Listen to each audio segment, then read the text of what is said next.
Many experts say it's best to lose weight gradually. It's more likely to stay off. If you shed pounds too fast, you'll lose muscle, bone, and water instead of fat, says the Academy of Nutrition and Dietetics. The Academy's advice: aim to lose 1–2 pounds per week and avoid fad diets or products that make promises that sound too good to be true. It's best to base your weight loss on changes you can stick with over time. For faster results, you'll need to work with a doctor to make sure that you stay healthy and get the nutrients that you need. At the number 1, make a plan. You've probably heard the saying, calories in, calories out, as in, you just need to burn more calories than you eat and drink. But it's not that simple, as many people can tell you from their own experience. Nutrition and exercise are both important when trying to lose weight. All the exercise in the world won't help you shed pounds if your nutrition is out of whack. But research shows exercise has major benefits for your body and mind, whether you're trying to lose weight or not. Your metabolism, how well your body turns calories into fuel, matters.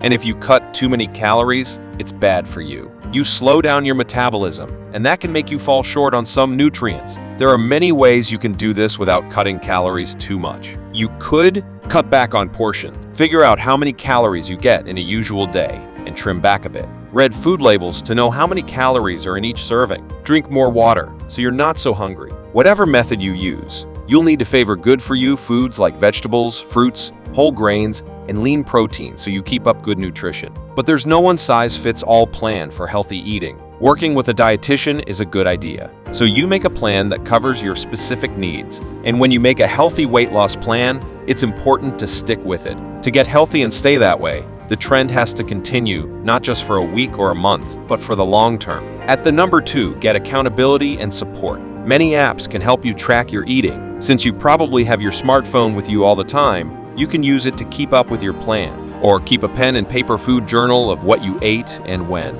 You'll also want to have people on your side to help you stay motivated and to cheer you on. So ask your family and friends to support your efforts to lose weight. You might also want to join a weight loss group where you can talk about how it's going with people who can relate, or talk with someone you know who's lost weight in a healthy way. Their encouragement is contagious in a good way. At the number 3, find out what drives you to eat. At the most basic level, food is fuel. It gives you energy to do things, but very few people eat just for that reason. It's at every social gathering, and it's where a lot of us turn when we have a rough day. You'll need to know what makes you want to eat when you're not hungry, and have a plan for those moments. The first step is finding out what your triggers are. Is it stress, anger, anxiety, or depression in a certain part of your life? Or is food your main reward when something good happens? Next, try to notice when those feelings come up and have a plan ready to do something else instead of eating. Could you take a walk? Text a friend? Lastly, reward yourself for making a different choice. Just don't use food as the reward.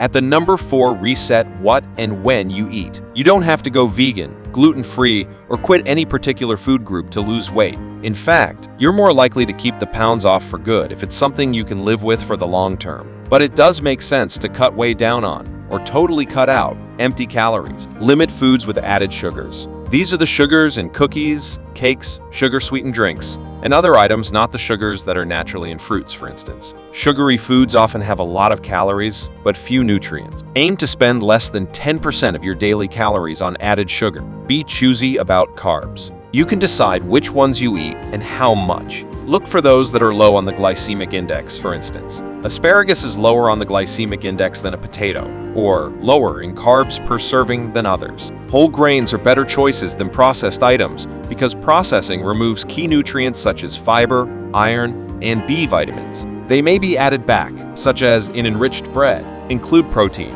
It's satisfying and will help keep up your muscles. There are vegetarian and vegan sources. Nuts, beans, and soy are a few, as well as lean meat, poultry, fish, and dairy. Most Americans get enough protein but could choose to get it from leaner sources, so you may already have plenty in your diet. Your exact protein needs depend on your age, gender, and how active you are. Make friends with good fats. Small amounts of fat can help you feel full and less like you're on a diet. The better choices are those in fish, nuts, and seeds, and olive oil. Those have unsaturated fats, polyunsaturated or monounsaturated fats, specifically. Fill up on fiber. You can get that from vegetables, whole grains, fruits. Any plant food will have fiber. Some have more than others. Top sources include artichokes, green peas, broccoli, lentils, and lima beans. Among fruits, raspberries lead the list. Eat more often. If you eat 5 to 6 times a day, it could keep hunger at bay. You could split your calories equally across all of those mini meals, or make some bigger than others. You will need to plan portions so that you don't end up eating more than you bargained for.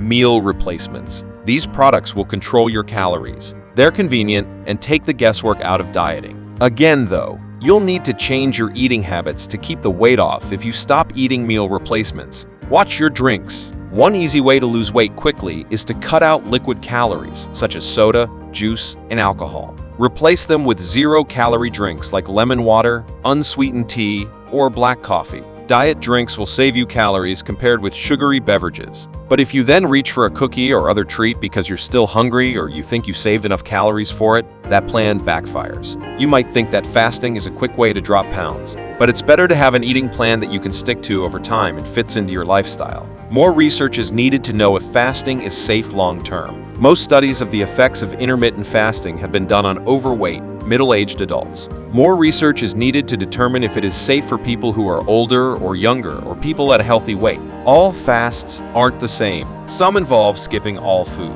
There are also fasts where you eat every other day. There hasn't been a lot of research on how well off and on fasting works in the long run. During the first days of your fast, you may feel hungry and grumpy. You may also get constipated, and you won't have the energy to do much physically. Drink lots of water and take a daily multivitamin. You should also tell your doctor, especially if you take medications that will probably need to be adjusted. Remember that if you do fast, you'll still need to change your eating habits once your fast ends. No matter how you kickstart your weight loss, the best way to keep it off is with long-lasting lifestyle changes, like a healthy eating plan and physical activity. If you're not sure where to start, how many calories to cut, or how to do it safely, you might want to consult a registered dietitian. For information, like and subscribe.